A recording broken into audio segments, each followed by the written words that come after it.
I am really delighted to introduce our speaker, Mara Davi Gaines. And she is an actress, an arts educator, an advocate for environmental sustainability. She's a board member of the Broadway Green Alliance, a sustainability committee member at the Hudson Highlands Natural Nature Center, and co-project manager of Cornwall Community Composting through the Cornwall Youth Garden Club. She is currently completing a BS in Environmental Studies at SUNY Empire State College. She's also a Broadway actress, and I asked her which shows she was in. Maybe she'll tell you after. Can I say one? Chorus line. Anyway, you are here to talk about the climate crisis that is here and ways that we might sustain our practice to attend to what's happening. Welcome. Come on up. Please, let's welcome her. Hello, everyone. Thank you, Jay, for that introduction. I really appreciate it. And it's an honor to be with you all here today. Thank you, Michelle, for reading Something Someday by Amanda Gorman. I just feel like it is such a simple and clear way of seeing how powerful one person's actions can be, and then how much more powerful those actions can be when we do them as a group, as a team, collectively. So today I'm here to speak about UU principle number 7, which is respect for the interdependent web of all existence, of which we are all a part, which I read simply as how we care for the earth and everything that lives on it. As Jay read in the opening reading by Robin Wall Kimmerer in Braiding Sweetgrass, we are all bound in a reciprocal relationship with all existence on this planet. We require food and water and air and shelter for our survival, and we must take care of those things in order for them to take care of us. But this relationship has gotten way out of balance. We are, in fact, taking twice as much as we are giving back. According to the Global Footprint Network, humans use as many ecological resources as if we lived on 1.8 Earths. This is our ecological footprint. It's our demand for plant-based food and fiber products, livestock and fish products, timber and other forest products, space for urban infrastructure, and then forest to absorb all of our emissions from fossil fuels. There's this thing called Earth Overshoot Day. Has anyone heard of Overshoot Day? Yeah, it is the day on which humanity's demands for ecological resources and services in a given year exceeds what the Earth can actually regenerate in that year. And 3 weeks from now, on July 24th, is our day for this year. From July 24th to the end of the year, we're taking more from the Earth than the Earth is able to replenish. And unfortunately, in America, we consume far more than our share. As you can see from that arrow, our day was way back on March 13th. So we are particularly in a lot of trouble. The largest part of our ecological footprint at 60% and growing is what we all know and have heard time and again, our carbon footprint, right? Which is the amount of fossil fuels being emitted into our air and our waters and our soils. And the climate crisis that we are currently in has emerged because our planet doesn't have the biocapacity to take in, sequester those fossil fuel emissions and provide for all of those other demands that we saw in our ecological footprint. And then the climate crisis leads to all of these other emergencies: extreme weather and wildfires and drought, ecosystem loss, infectious disease, pandemics, political instability, climate refugees, famine, water scarcity. It is the #1 threat to our global economy, but more importantly, it's a threat to our health, it's a threat to our lives, and really to the existence of humankind. It's quite dire. The imbalance between us and the earth is unsustainable. All right, that's it. That's like the bad news, and now we're going to work our way out of that hole. What is sustainable? The United Nations defines sustainability as meeting the needs of the present without compromising the ability of future generations to meet their own needs. In other words, leaving the earth a better place than we found it. It's clear from everything we've just talked about that in order for the future to be viable for our children and their children and for all of humankind, each and every one of us participate right now to bring our relationship with the earth back in balance. But just as the little boy in the beginning of Michelle's story felt very overwhelmed and hopeless by the problems that he saw in front of us, I think we probably all have felt that same way, right? It's really daunting and overwhelming, and then we listen to the news and we're hearing about wars and humanitarian crises and our neighbors being detained and disappeared, and healthcare and social security, education, veteran aid are all on the chopping block. And it's like, where do we even begin, right? I find that I either experience deep guilt for just focusing on one issue and not the others, or I try to help a little bit in every area, and then I'm completely burned out and I just like have a panic attack or like close myself in my bedroom and cry for a while because it's just too much. So then how do we do the work? How do we create a sustainable future in a way that we can sustain without experiencing that burnout? I think the heart of the answer starts with a story that my dear friend told me. She's a high school teacher and she was nurturing a small environmental club at her local high school. So when the local 350.org branch was holding a day-long climate change seminar with a session about youth activism and the climate, she went. And there were a bunch of youth that were about college aged there.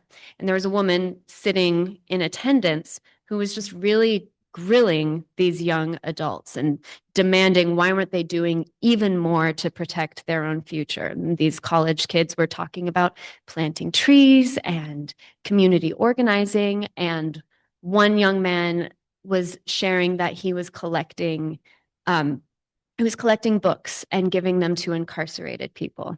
And that woman raised her hand and demanded, "What on earth does that have to do with climate change?" And the young man very calmly said, "It's all the same issue." Right? It's all the same issue. And that quieted the woman. And my friend never forgot it. And since she told myself and my husband, we never forgot that this young man very clearly understood that seeing each other as human beings and literacy and literature are all connected to how we care or don't care for the planet. And if it's all the same issue, then we're set free. We are set free to use our skills where we are at in the areas that we are passionate to do some of the work that needs doing because it's all part of the big solution. So what I want to do with the time that I have left is focus in today and explore what each of our individual unique roles in this grand solution could look like. And my aim is to do that in the form of a toolbox full of different tools that we can use to focus our energies or in climate or any type of activism so that we can make an impact and do it in a way that we can sustain. And I love this idea of a toolbox because there's a whole bunch of different tools inside and we don't always need all the tools at once, right? We take the tool we need for a project and leave the others in. So whatever resonates with you today, take that tool and use it and then save the rest in your toolbox for another time. With that being said, here is tool number 1. A climate change Venn diagram. This idea is from Dr. Ayanna Elizabeth Johnson, who's a marine biologist and a public speaker and writer about climate solutions. And it has the following 3 circles.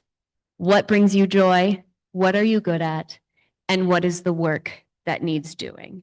And what I really love about this tool is how personal it is, because there's so much work that needs to be done in every sphere of society, in every community, in every branch of our economy. And so it just tells us we are most useful where we are at. We don't have to go get a degree in something else. We don't all need to know how to become LEED certified and, for building greenification. Like, where are we at and what work can we do right there with our unique knowledge and in the networks we're already a part of? So we're going to dive into each of these circles, and we're going to start with the biggest one, the work that needs doing. Here comes tool number 2. The UN Sustainable Development Goals, or SDGs. The UN SDGs are an interconnected set of 17 goals that have been set to address the global challenges that we face in a way that leaves no one behind. And you will definitely recognize the 7 UU principles interwoven throughout these goals. Here they are. Number 1, no poverty. 2, zero hunger. 3, good health and well-being. 4, quality education. 5, gender equality. 6, clean water and sanitation. 7, affordable and clean energy. 8, decent work and economic growth. 9, industry, innovation, and infrastructure. 10, reduced inequalities. 11, sustainable cities and communities. 12, responsible consumption and production. 13, climate action. 14, life below water. 15, life on land.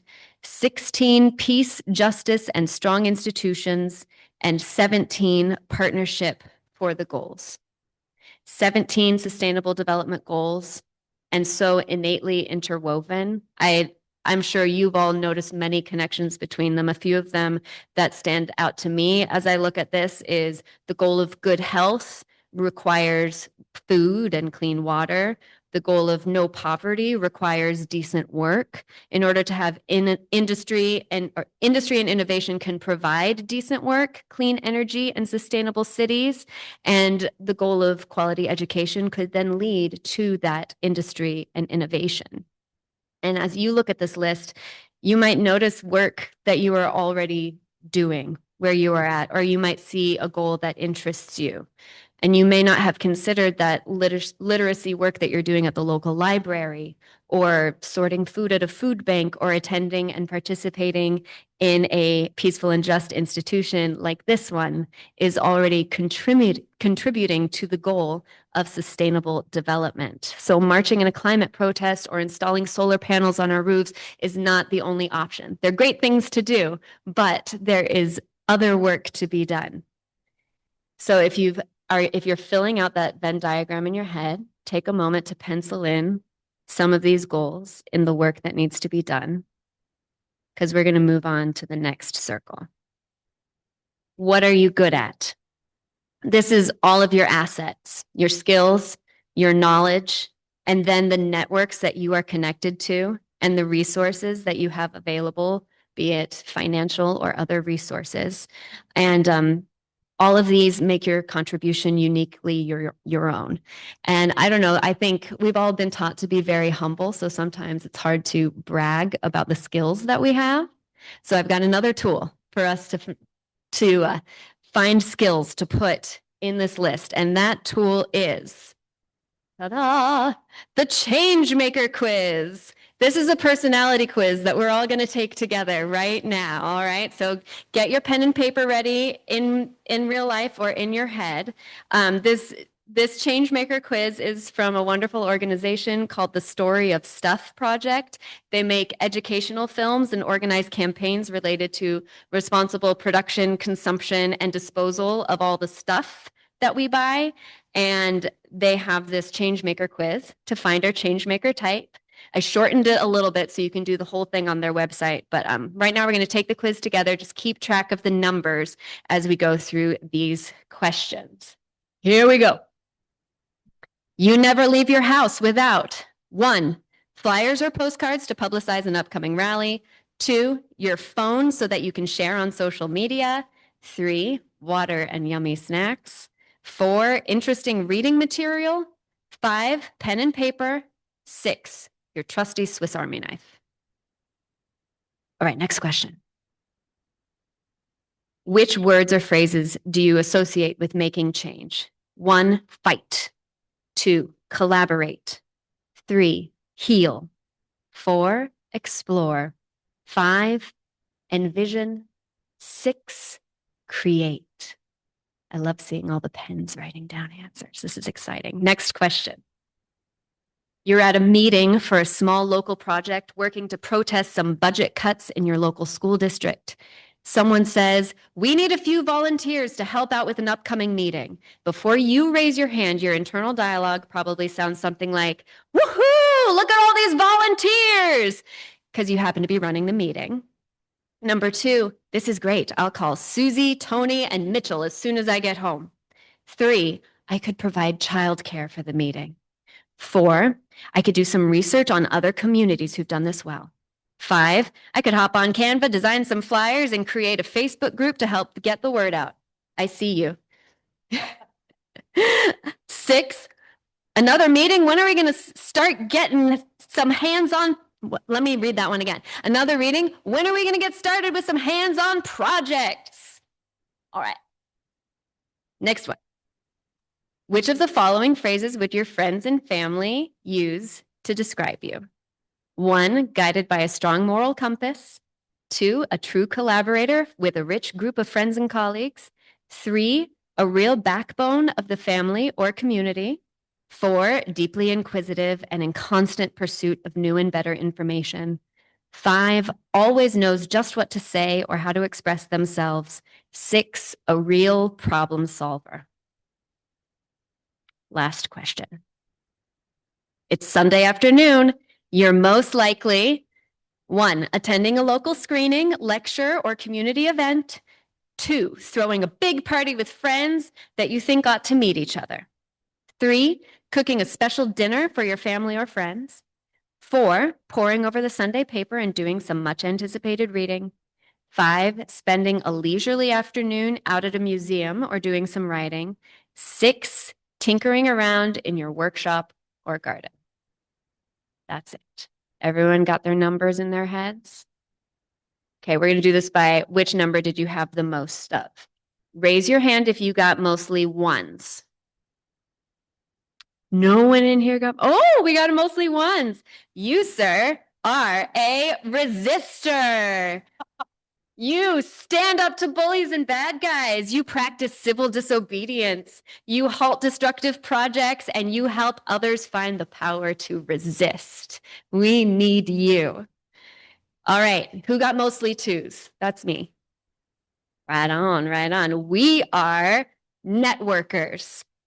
We love to make introductions and new friends. We bring all types and personalities together over common ideas and goals, and we strengthen and grow our communities. All right, who got mostly 3s? Oh, I love this. If you got mostly 3s, you are a nurturer. You sustain and share your strength with others. You are always ready and willing to help. Number 5, any 5s? Ooh, I love it. You are an investigator. You read, learn, and ask questions. You seek a clear and full picture of an issue or story, and you ask the hard questions. Wait, what's that? Oh, that was mostly 4s. I'm sorry. That was the 4s. Who got mostly 4s? That was you. I can't count. Great. You are my investigators. If you got mostly 5s, raise your hand. Now this is you. Yes. Great. You are a communicator. Yes. You share knowledge in creative and accessible ways. You remind people that we're all connected. Anyone get mostly 6s? Cool. You are the builders. You make stuff that doesn't trash people or the planet, creating community gardens, time banks, repair cafes, sustainable design, and new businesses for healthy communities and a healthy planet. All right, so when we go back to that Venn diagram, you can put that change maker type in your circle. And of course, not like with all personality quizzes, we're all a little bit of each of these things, right? And it can change over time. So I took this quiz for the first time about 10 years ago, and I was a communicator. And I still really enjoy communicating like I'm doing right now, but it drains my energy a little bit. It makes me nervous and drains my energy. Whereas now that I've tested more as a networker, when I'm networking with people, it actually like gives me more energy. And that brings us back to the final circle, which is what brings you joy. And at first, this one kind of felt selfish to me. It's like when we're doing the work that needs to be done, why should it be good or fun, right? We just need to do it because we need to do it. But now I think it is probably the most important of all the circles. Because when we're talking about how do we sustain this work, when we're doing something that fills our cup and that brings us joy, that's something that is pretty easy to sustain, right? And it doesn't mean that it's always joyful. It could be fraught with pain or frustration, miscommunication, physical labor. But at the end of the day, does it fill your cup? What brings you joy? I don't have a tool for that one except just to search within yourself, right? Once we have penciled in some thoughts about each of these 3 circles, then we can focus in there at the heart of the diagram and blend our unique skills, our unique communities, our change maker type with the sustainable development goals that we feel a connection with. And then we just ask, what brings us joy? And we can focus in on what our unique individual contribution to the goal of a sustainable future can be. I will add that this will hopefully free up a little bit of our bandwidth and time. I have given Jay a document that she will share with all of you that has, it's like a cheat sheet for things that save time and save money and save our physical energy and also have a big impact for the planet. So that's cool, right? After we've done our focusing in, then we might have 2 minutes to spare, and all of these little cheat sheet actions should not take more than 2 minutes to do, which is very exciting. All right, final thoughts. Just because we're finding our individual contribution through this toolbox, it doesn't mean that we're doing this alone, right? And that's why we're all here today. Just as we share the gifts we receive on this planet, we do share the responsibility of reciprocity to this planet and all who live on it. And that is through collaboration and collective action that we can achieve these goals.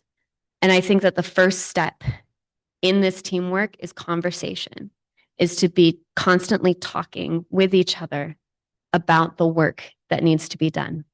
And I'm really, really grateful that you gave me the chance to be a part of that conversation today. Thank you so much.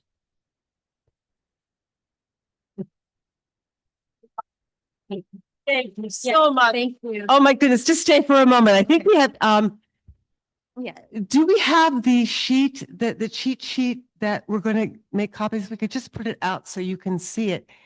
And at the very bottom is the cheat sheet. It's that other Canva thing. Oh, there you go. Okay. If we could just see it and go to scroll to the very bottom. All right. Can you guys read that? All right. All right, we'll read it. Oh, there you go. We can read it out loud. Keep it there. Food scraps in the landfill emit greenhouse gases. Food scraps turn to compost, remove greenhouse gases from the atmosphere. Michelle and Stephen DiLorenzo collect food scraps for composting at UU Congregation Rock Tavern. Bring in your weekly food scraps and they will bring them to the Cornwall Youth Garden Club composting site. Wow. Yes. We have a couple of well, hold on, we can ask that question. We have a few moments. So are you open to some questions and answers and reflections? All right, good. I'll bring that mic to anybody. Want to share? Somebody on Zoom. Beautiful. Great. Evan's mother, Rebecca, has posted the website. It's thestoryofstuff.org. Yeah. Story of stuff. And they have a lot of like 5-minute animated videos that are so educational and so funny. It's a great website.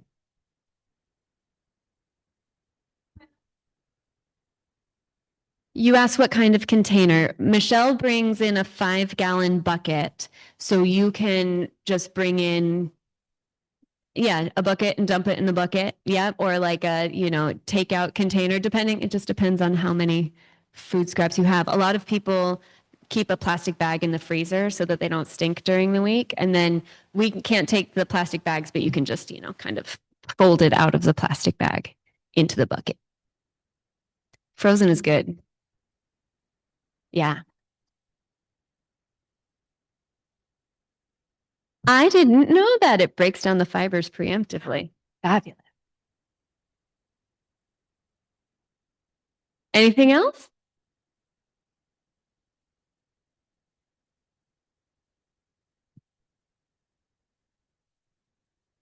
Oh, sure. Reducing the use of plastic. And you had a service about this a few weeks back, I think, where Elizabeth. was it you? You did it, Elizabeth. Okay, great. So Elizabeth, I saw the resource you created. It's a wonderful resource with a lot of ideas for reduction. On the individual level. A lot of it is about the awareness and the first R, refuse, just trying to not bring in extra plastic into the home. And a lot of that has to do with having your kit of reusables handy, right? Your reusable bags for the grocery store, your reusable water bottle, your reusable utensils for when you are like at a party or whatever. We have our bamboo silverware so we don't take a plastic fork, so it takes planning ahead, and then it becomes a habit. And then you will see in the resource guide that I gave you,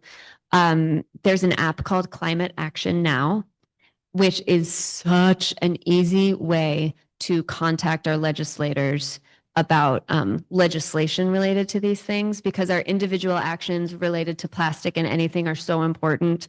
But, we could die tomorrow and barely have made a dent. Like, we really do have to have people in power helping us out to get collective action to happen. And that app is just such a time saver for doing it and still having time to do everything else we need to do in the day.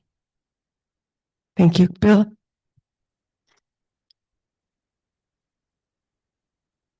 I find it disturbing that the amount of consumption that is, I think, thrown at us for like voluminous cases of water. Mm. Everywhere you go, every supermarket, every gas station, and I worked in Manhattan for 30 years, and just sometimes going walking to the train station and seeing garbage bins just like overflowed with plastic bottles of Poland Spring. So a little bit that I feel that I could do, even if it's not much, but I feel it's a little bit something. I've stopped buying plastic bottles of water, and switched to things like glass bottles of, Saratoga, Yeah. Pellegrino. But even those, it's they're few and far between. A lot of companies are not, making water in glass bottles. Yeah. There's a lot of canned water coming out now, which is helpful. And aluminum is the best, most recyclable of all recyclable materials. So I know, what is that? What is the company that like has a really funny title for their cans of water? I forget. Liquid Death. Yes. So if you buy Liquid Death, that is water in a can. So if you don't have a reusable water bottle, seeking out the aluminum, which is also more affordable than the glass, is a good thing to do.